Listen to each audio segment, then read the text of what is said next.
Fight club. இந்த title பார்த்தீங்கன்னாக்கா, already இங்கிலீஷ்காரங்க வந்துட்டு ஃபைட் கிளப்னு சொல்லிட்டு படம் எடுத்து ரிலீஸ் பண்ணியிருக்காங்க. பட் அந்த மூவிக்கு இந்த மூவிக்கு எந்த ஒரு லிங்க்குமே கொடுக்கல. பரவாயில்ல, டைரக்டர் யூனிக்காக ட்ரை பண்ணியிருக்காரு.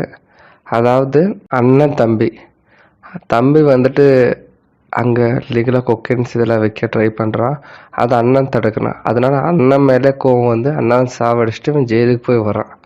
ஜெயிலுக்கு போய் வந்த உடனே அங்கே சுற்றி நிற்கிற நம்ம ஹீரோவை எல்லாருக்கிட்டையும் கேட்டு இவனுக்கு வந்துட்டு ஃபுட்பாலில் அவன் மேலே அதாவது அவன் மேலே கோபமாக இருக்குது, அவனை நம்ம வந்துட்டு ஏதாவது பண்ணணும்னு சொல்லிட்டு ஹீரோ வச்சு மூவ் பண்ணுறான். ஹீரோ ஒரு டைமில் ஒத்து வர்றதுனால வேறவங்க பசங்க வச்சு மூவ் பண்ணுறான்.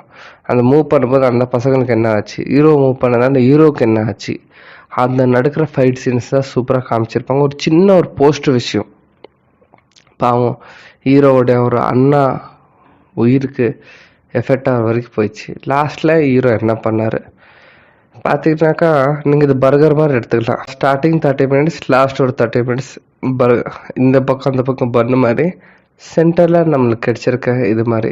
So centre of the portion வந்து சூப்பராக இருக்குது. நீங்கள் அங்கே இங்கே கொஞ்சம் அட்ஜஸ்ட் பண்ணிங்கன்னா centre of the portion super. Okay, review எப்படி இருந்துச்சுன்னு கமெண்ட் பண்ணிக்கோங்க.